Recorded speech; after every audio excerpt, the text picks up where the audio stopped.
ওপেনিংয়ে সাইফ হাসানের সাথে মধুর সমস্যায় আছে তানজিদ তামিম এবং সৌম্য সরকারকে নিয়ে ৩ নম্বরে খেলবেন নাজমুল হোসেন শান্ত। লিটনকে নিয়ে আছে বড় চমক, শক্তিশালী ব্যাটিং অর্ডারের পাশাপাশি বোলিং ইউনিটে দীর্ঘদিন পর ফিরছেন শরীফুল ইসলাম। স্পিনে মূল ভরসা রিশাদ।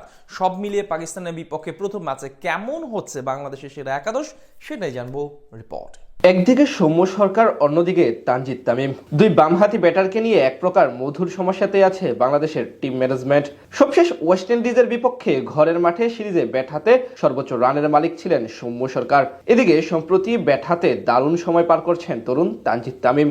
দুদিন আগে প্রস্তুতি ম্যাচে সেঞ্চুরি করে ফিল সিমন্সের কাছে জানিয়ে রাখেন তিনিও যোগ্য দাবিদার।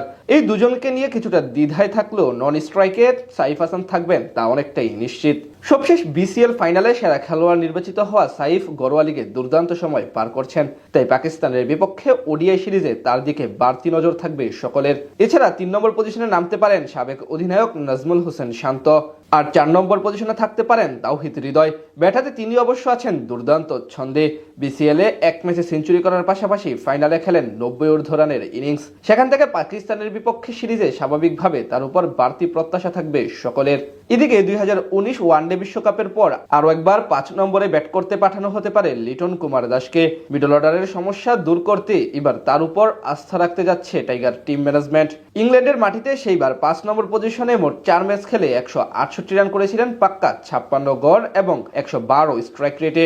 এমনকি বাকি পজিশনগুলোর তুলনায় পরিসংখ্যান বলছে ৫ নম্বরে অধিক সফল এলকেডি।